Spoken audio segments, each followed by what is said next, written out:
My name is Wendy Thomas. I'm 29 years old. I'm a registered nurse. Let her go. We won't pay for the surgery, my father said to the doctor while I lay in a coma, tubes in my throat, heart barely beating. He said it the way you'd cancel a subscription. No hesitation, no trembling voice. He signed the do not resuscitate order at 11:18 on a Tuesday night. Not because the doctors told him I was beyond saving, but because the billing department told him the number. That was all it took. A number. And when I woke up 3 weeks later, bruised, broken, barely able to lift my own head, I discovered that the DNR wasn't even the worst thing he'd done while I was unconscious. What I did in the next 24 hours didn't just change my life. It collapsed his, and he never saw it coming. Because he forgot one thing about me. Before I go on, please take a moment to like and subscribe, but only if you genuinely connect with this story. Now, let me take you back 7 months earlier, to the day my grandmother died and everything started to unravel. I was born with a hole in my heart, a ventricular septal defect. That's what the cardiologist called it. I was 4 years old when they opened my chest. The surgery took 11 hours. The bill took my parents 20 years to forget. Or rather, it took my mother 20 years to forget. My father never did. You know how much you cost this family, Wendy? I was 8 the first time he said it. I'd asked for new sneakers. Mine had a crack along the sole and my socks got wet every time it rained. He was sitting at the kitchen table with a stack of medical bills. He didn't look up. $214,000. That's what you cost.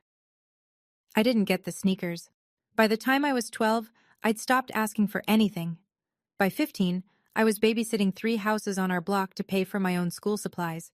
By 18, I signed my first student loan, alone, while my older sister Meredith packed for the state university my parents were funding in full.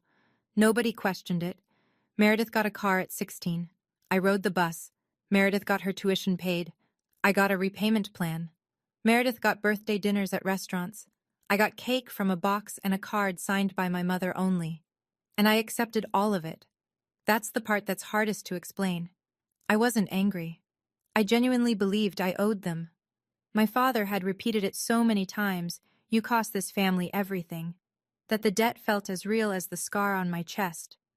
I carried it the way I carried my nurse's badge, every single day, without thinking. The only person who never mentioned that debt was my grandmother, Lillian. Lillian Price lived alone in a small brick house on Elm Street in Norristown, Pennsylvania. 2 bedrooms, 1 bathroom, a porch swing that creaked when the wind blew. She'd lived there for 41 years, raised my mother there, buried my grandfather from there, and kept the garden alive through every winter since. I started visiting her every Saturday when I was 23, fresh out of nursing school, drowning in student debt.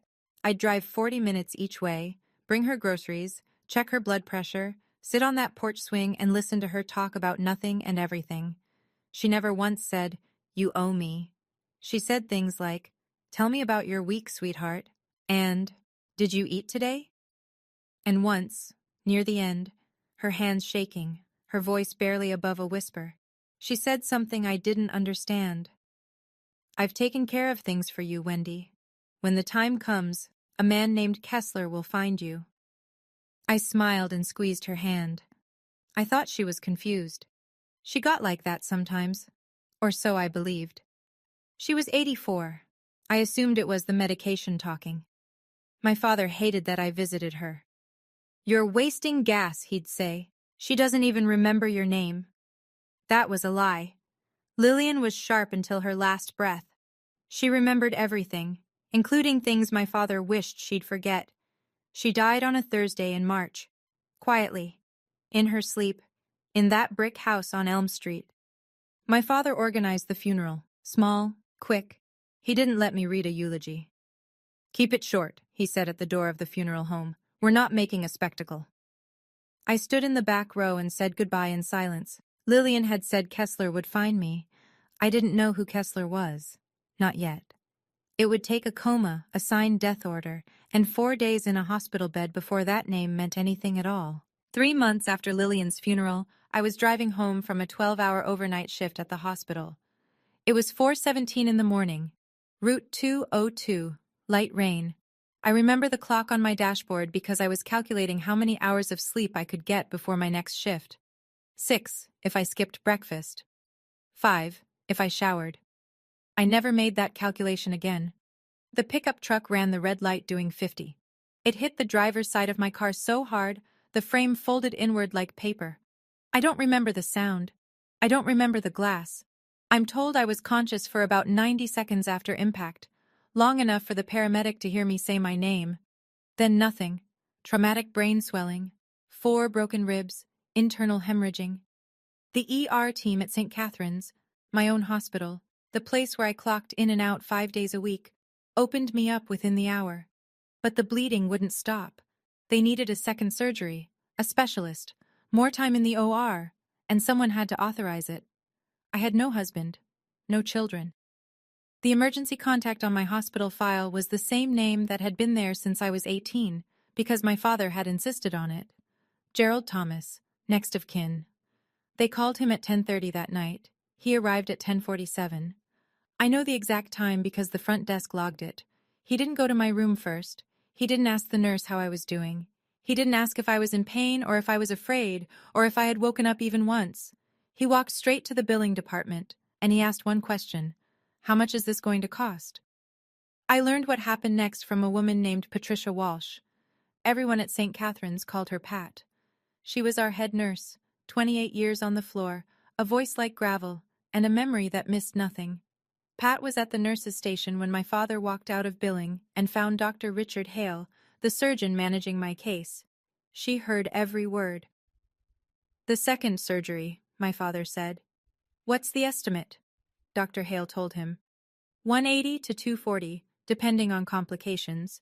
Insurance would cover part of it, but there'd be significant out-of-pocket, especially because my father was co-signer on some of my old medical accounts.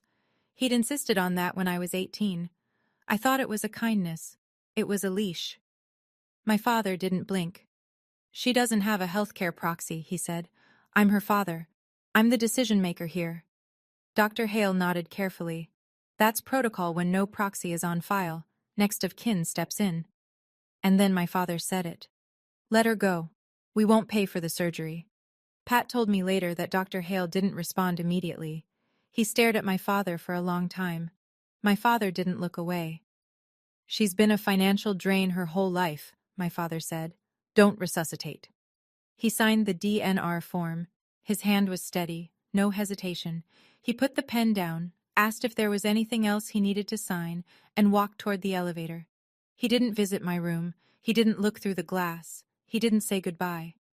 Pat stood behind the station counter, gripping the edge with both hands. She told me her knuckles were white. She told me she wanted to scream. She didn't scream. She did something better.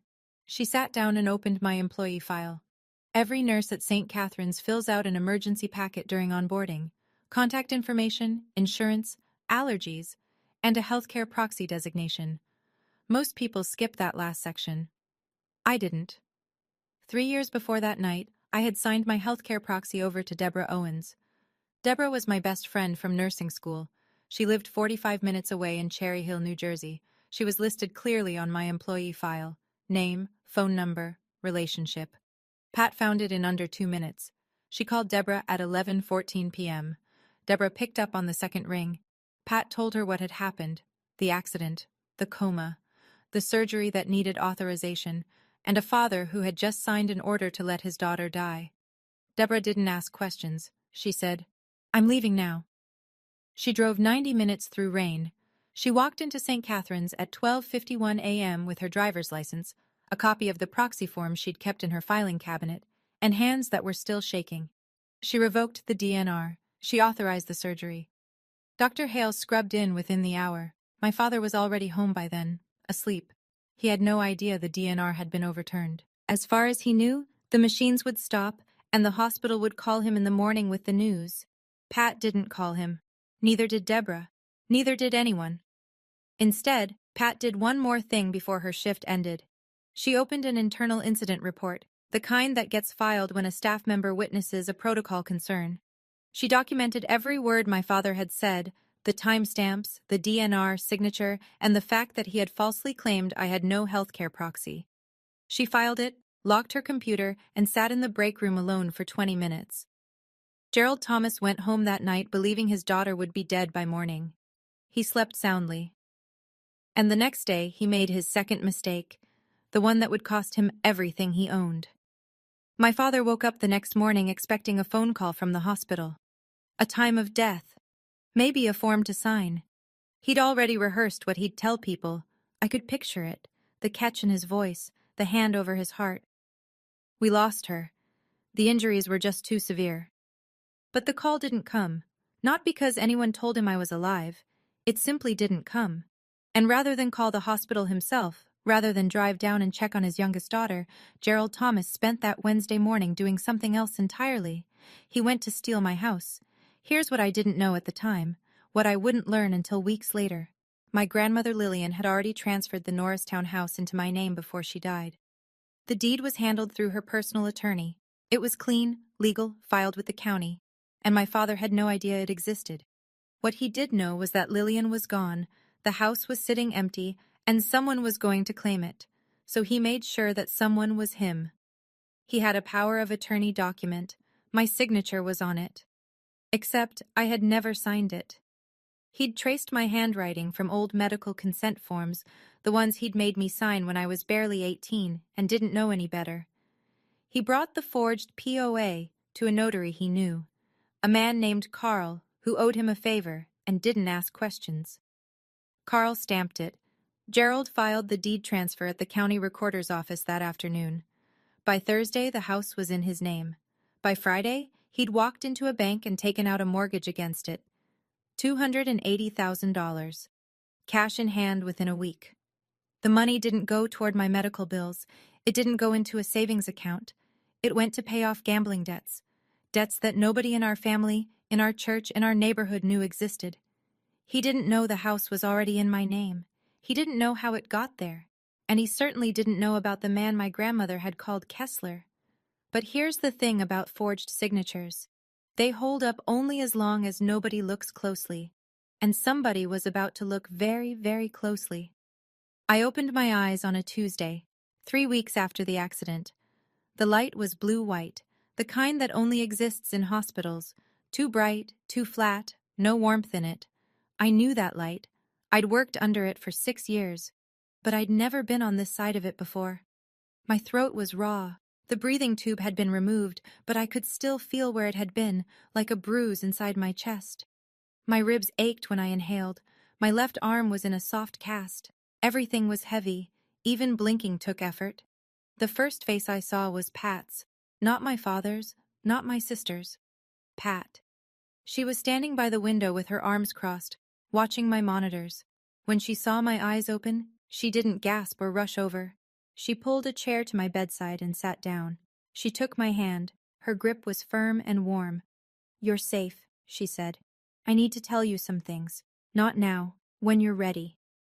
I tried to speak. My voice came out cracked, barely a whisper. "How long?"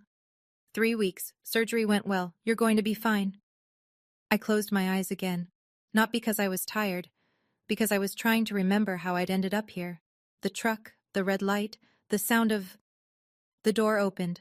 My father walked in at 2:17 that afternoon. The nurses logged it. I know because I checked later. He stood in the doorway for a moment. I watched his face carefully.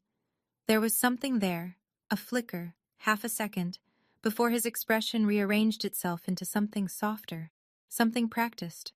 I've read 1,000 faces in the ICU. Fear of losing someone looks different from fear of being caught. He rushed to my bedside. He grabbed my hand. Tears streamed down his cheeks. "Oh, sweetheart, we were so scared. Thank God you're okay." I looked at him, at the tears, at the trembling lip. "Hi, Dad," I said. Meredith sent flowers that evening. A generic bouquet from an online florist. She didn't come. 2 days later, I could sit up on my own. Pat waited until the afternoon shift change, when the hallway was quiet and the door could stay closed without anyone asking why. She pulled the same chair to my bed. She didn't sit down right away. She stood there for a moment, looking at me like she was trying to decide where to begin. Just say it, Pat. She sat. The night of your accident, your father came to the hospital. I know. He told me he was here every day. He wasn't. He came once. That night, he spoke to Dr. Hale. He asked about the cost of your surgery. I didn't interrupt. I kept my hands still on the blanket. He told Dr. Hale you had no healthcare proxy. He said he was the sole decision maker, and then he signed a do not resuscitate order. The room was quiet. The monitor beeped. I counted 3 beeps before I spoke. He signed a DNR. Yes. On me. Yes. What did he say, exactly? Pat looked at me steady. Let her go. We won't pay for the surgery. She's been a financial drain her whole life. I closed my eyes. Not because I was surprised, because I finally had the words for something I'd felt my entire life, the shape of a truth I'd always known, but never heard spoken aloud. I was a line item, a cost, a number on a bill that never stopped growing. I opened my eyes. How am I alive? I found your proxy in your employee file, Deborah Owens. I called her. She drove here in the middle of the night and authorized the surgery. Is it on record, what he did? Incident report, filed and time-stamped, his exact words. I stared at the ceiling for a long time. Then I looked at Pat.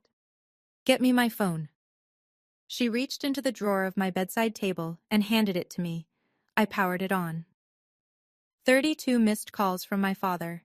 11 from Meredith. I scrolled past all of them. I opened my contacts and found a name I hadn't called in months. A name my grandmother had given me, Kessler. The phone rang twice. This is Donald Kessler. The voice was calm, measured.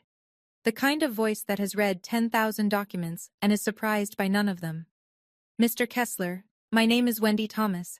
I think my grandmother... Miss Thomas. He cut me off gently. I've been trying to reach you for 4 months. I gripped the phone tighter. My ribs protested. I didn't care. He explained. Lillian Price had come to his office 2 years before she died. She sat across from his desk, sharp-eyed and clear-headed, and told him she wanted to make a will. Not through the family attorney, not through anyone her son-in-law might know, through him, privately, notarized by his own staff, sealed. The will was simple. The house on Elm Street in Norristown, to Wendy Marie Thomas. Solely. A trust account containing $85,000. To Wendy Marie Thomas. Solely. No other names. No conditions. It was probated 5 months ago, Kessler said. The court confirmed it. The deed transfer to your name was filed and recorded. I sent certified letters to your address. They were returned. I called your listed phone number. Someone told me you'd moved out of state and didn't want to be contacted. My father. That was my father's voice on the line, telling Kessler I was gone. I'm in the hospital, Mr. Kessler. I was in a car accident. I've been in a coma for 3 weeks. A pause. I'm sorry to hear that, Miss Thomas. The house, I said. Is it still in my name? A longer pause. Let me pull the current deed records. I'll call you back within the hour. I hung up and set the phone on my chest. Pat was still in the room, standing by the door. Your grandmother told me you'd call, Kessler had said before we hung up. She said, Wendy always comes through, just give her time. 1 hour. That's all it took for Donald Kessler to discover what my father had done, and for my plan to begin. The phone rang 53 minutes later. Kessler's voice was different now, still measured, but there was an edge beneath it, the controlled tension of a man who has just read something he wasn't expecting. Miss Thomas, the deed to your grandmother's property was transferred out of your name 3 weeks ago. I stared at the IV drip on my arm, counted the drops. 1, 2, 3. Transferred to whom? Gerald Thomas, your father, using a power of attorney. I never signed a power of attorney, Mr. Kessler. I know you didn't, because I have the original deed transfer from probate, your name, notarized by my office. No POA was ever authorized by you or recorded through my firm. So it's forged. That is my assessment, yes. And there's more. I ran a lien search on the property. A mortgage was recorded against it 6 days ago. $280,000. The number sat in the room like a third person. I could hear Kessler breathing on the other end, waiting. He leveraged the house, I said. He did. I reached for the pen on my bedside table. My hand wasn't shaking. I don't know why. Maybe because none of this was surprising. Maybe because I'd spent 29 years learning exactly who my father was, and this was simply the final lesson. I wrote down every number Kessler gave me. The mortgage amount, the recording date, the lien holder, the notary's stamp number. Miss Thomas, do you want to press charges? Not yet. I want to see how deep this goes first. There's one more thing, Kessler said. Your grandmother left you a letter, sealed. She asked me to deliver it to you in person, only to you. I set the pen down. When can you come to the hospital? Tomorrow morning, 9 o'clock. I'll be here. I hung up, wrote the last number down. Then I turned to Pat, who had been standing silently by the window the entire time. Pat, I said, what time did my father sign the DNR? 11:18 p.m. I wrote that down too. Gerald Thomas visited his daughter the next afternoon with a bouquet of yellow roses and a Tupperware of banana bread that Meredith had baked. He set both on the table beside my bed, kissed my forehead, and sat down with the sigh of a man carrying an enormous burden. He was good at this. The performance. I'd watched it my entire life, at parent-teacher conferences, at church potlucks, at holiday dinners. The weary father, the silent provider, the man who sacrificed everything and never complained. The doctors say you'll be out in a week, he said, squeezing my hand. We'll take care of everything. Thank you, Dad. Meredith came this time, first visit since the accident. She stood at the foot of my bed with her phone in her hand and a tight smile that didn't reach her eyes. We were so worried, she said. I couldn't sleep for weeks. I looked at her. She looked at the window. My father leaned forward, his voice low and warm. The voice he used when he wanted you to feel held. Don't worry about the medical bills, sweetheart. We'll figure it out as a family. That's what families do. That's what families do. The man who signed my death order was sitting at my bedside, holding my hand, telling me about family. As a family, I repeated. I squeezed his hand back. I smiled. He smiled too, satisfied. He thought the script was working. They stayed for 40 minutes. Gerald talked about the weather, the Phillies, a leak he'd fixed for a client on Saturday. Meredith checked her phone 11 times. Then they left. I watched the door close behind them. I sat still for 10 seconds. The room was silent. Then I picked up my phone and called Kessler. Mr. Kessler, when can you come? Bring the letter. Donald Kessler arrived at 9 the next morning.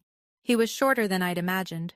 A quiet man in a gray suit, silver-rimmed glasses, a leather briefcase that had seen decades of use. He shook my hand gently, mindful of the IV line, and pulled a chair beside my bed. Your grandmother spoke about you often, he said. Every meeting, she mentioned you. He opened the briefcase. Inside was a manila envelope, sealed, Lillian's handwriting on the front. Just my name, Wendy. I broke the seal carefully. Inside was a single sheet of paper, folded twice. Her handwriting was thin but steady. She had written this while she could still hold a pen. Wendy, I know your father will try to take everything. He already has over the years.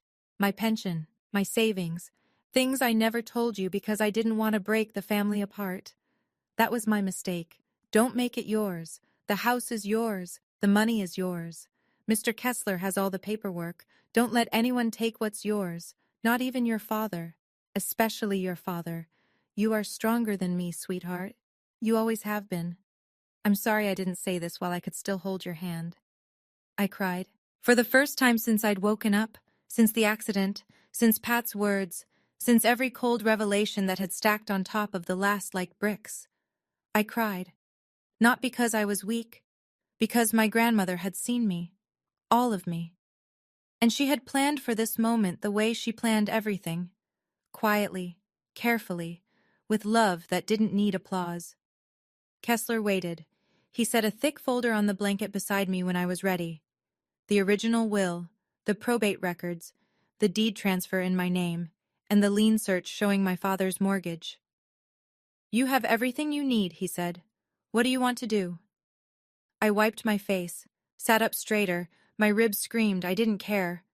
"I want to do this right. I want to do this publicly, and I want it done before Sunday." Kessler raised an eyebrow. "What's Sunday?" "Our church holds its monthly community gathering. My father's a deacon. He never misses it." Okay, I need to pause here for a second. If you're watching this and thinking, "I know exactly how this feels," or if you're sitting there wondering, "What is she going to do on Sunday?" drop a comment right now. Tell me, should she confront him publicly or handle it privately?